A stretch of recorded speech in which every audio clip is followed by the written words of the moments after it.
नमस्कार दोस्तों, उम्मीद है आप सब अच्छे होंगे और अपनी पढ़ाई को कर रहे होंगे।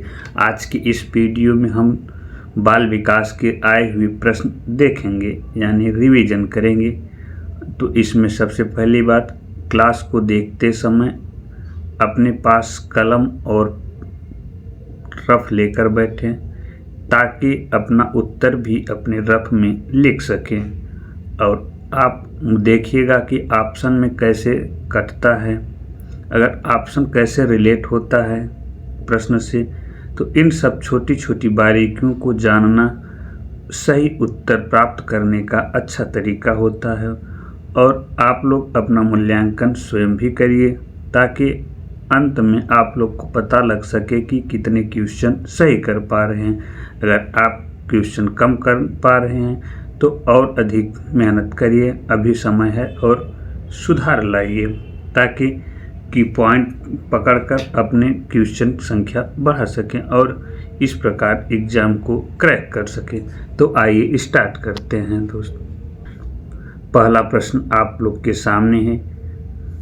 अभिप्रेरणा का वर्गीकरण होता है स्वाभाविक और कृत्रिम, कम महत्वपूर्ण तथा अधिक महत्वपूर्ण, जन्मजात तथा अर्जित, अभिप्रेरणा तथा प्रलोभन। तो अभिप्रेरणा का वर्गीकरण अभिप्रेरणा मोटिवेशन से मिलकर बना है, जो स्वाभाविक होता है, जो कृत्रिम होता है। तो अभिप्रेरणा स्वाभाविक और कृत्रिम नहीं होता।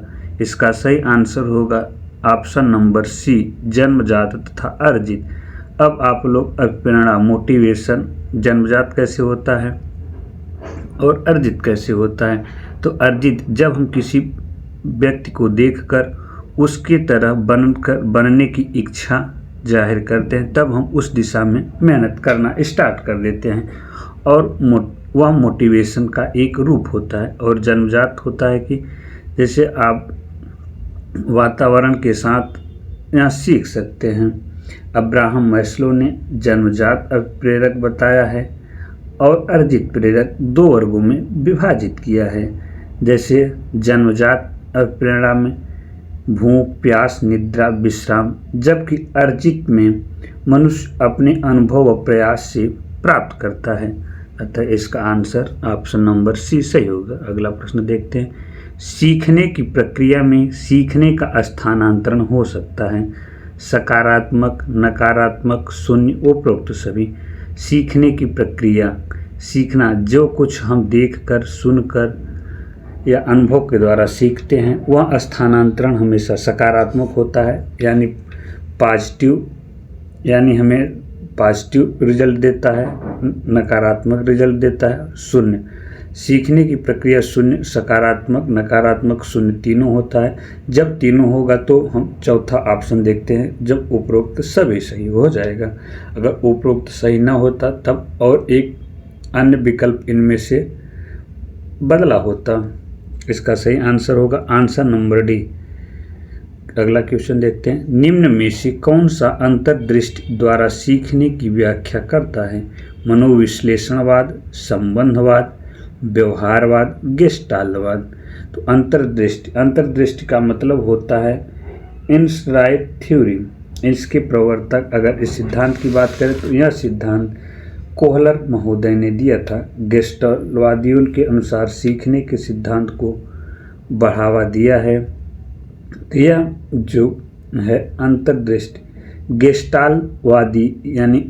गेस्टाल्टवादी सिद्धांत की व्याख्या करता है। इसके अनुसार व्यक्ति अपनी संपूर्ण परिस्थिति को अपनी मानसिक शक्ति की वजह से अच्छी तरह से सीख लेता है। अगर गेस्टाल्टवाद की बात करें तो यह मूलतः जर्मनी के निवासी थे।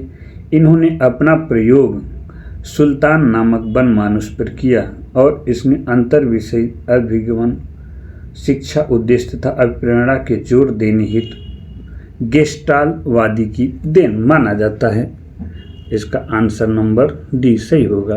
आप अपना आंसर अपने रफ में लिखिएगा और अंत में देखिएगा कि कितने प्रश्न सही हुआ है। अगला इस प्रश्न देखते हैं। किस मनोवैज्ञानिक ने सीखने की सामग्री के रूप में निरर्थक शब्दों का प्रयोग किया है? यानी जो सीखने के शब्द होते हैं उन्हें निरर्थक बताया है। तो इसका प्रयोग निरर्थक के रूप में एबिंगहास महोदय बताए थे। एबिंगहास महोदय ने सीखने के रूप में कहा, निरर्थक शब्द के प्रयोग से धीरे धीरे सार्थक शब्द में प्रयोग करना सरल और सुगम हो जाता है। जैसे हम कुछ यानी इसे कह सकते हैं व्यवहार में परिवर्तन करना। व्यवहार में जैसे हम अपने आदत को धीरे धीरे करके बदल लेते हैं, उसी तरीके से हम सीखने की प्रक्रिया, वही सीखने की प्रक्रिया होगी। यानी जब हम अपने व्यवहार को अपनी सकारात्मक दिशा में ले जाते हैं। तो इसका सबसे पहले प्रयोग एबिंगहास महोदय ने किया था। अगला प्रश्न देखते हैं। सीखने के नियम दिए हैं पावलोव ने, स्किनर ने, थॉर्नडाइक ने, कोहलर ने।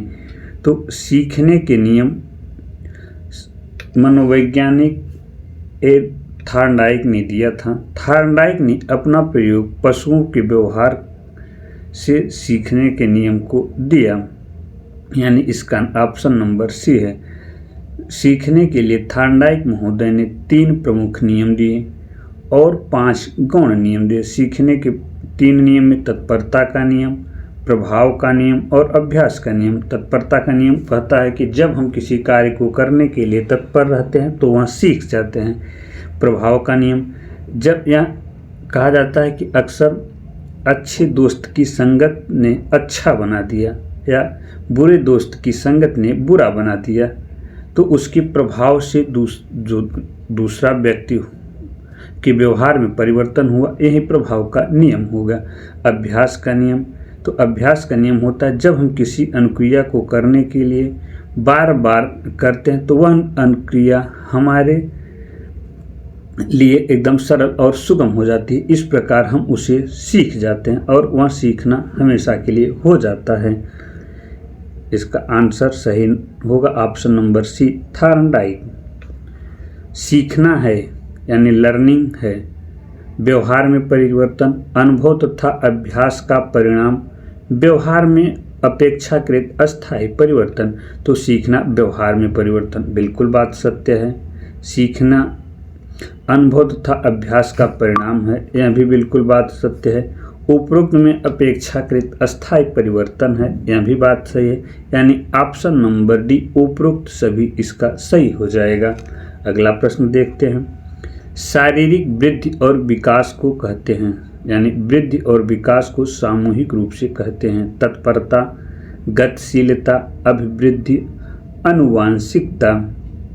शारीरिक वृद्धि और विकास को अभिवृद्धि कहते हैं।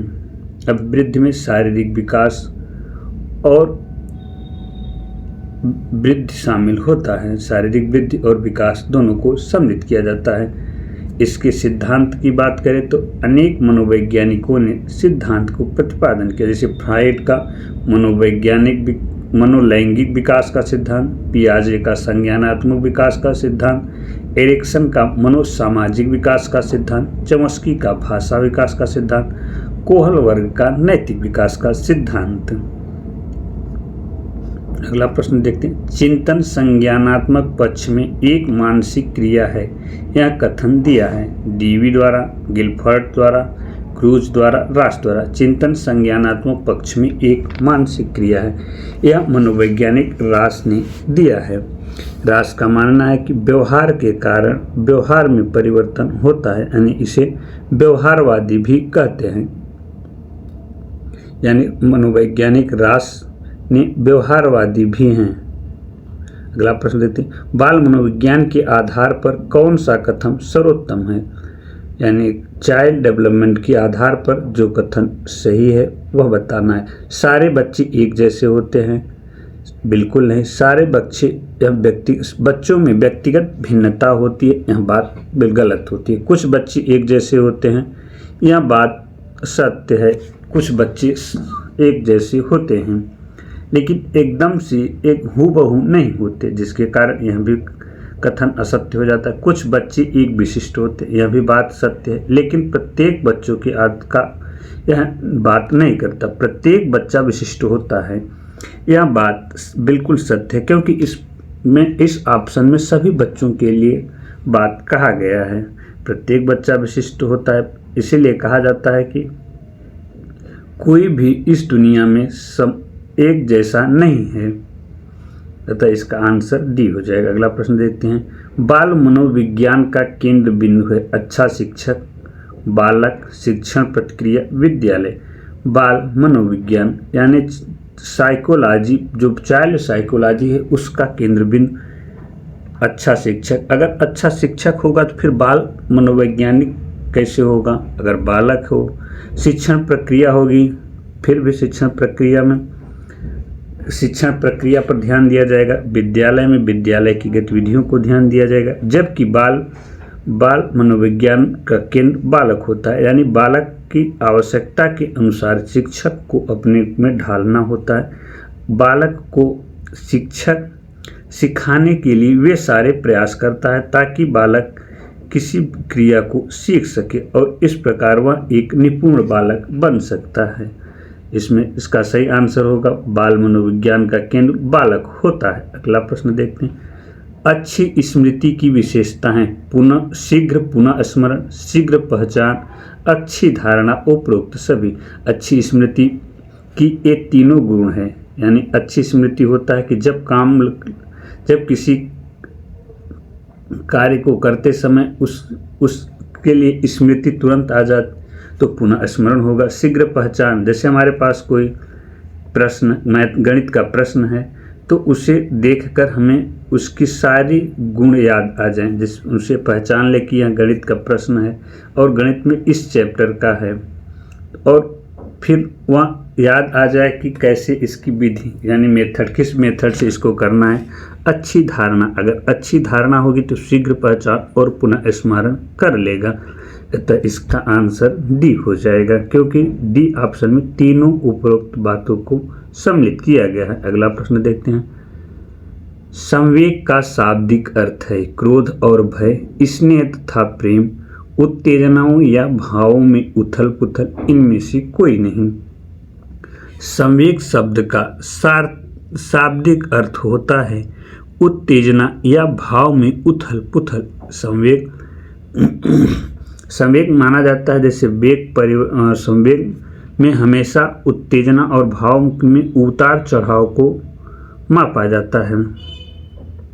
संवेग शब्द का तात्पर्य आंतरिक भाव का बाह्य प्रकाशन, यानी मनुष्य या पशु में उत्पन्न संवेदना जिससे प्राणी शारीरिक परिवर्तन प्रबल भावना के कारण उत्तेजित दशा में एक निश्चित व्यवहार करता है।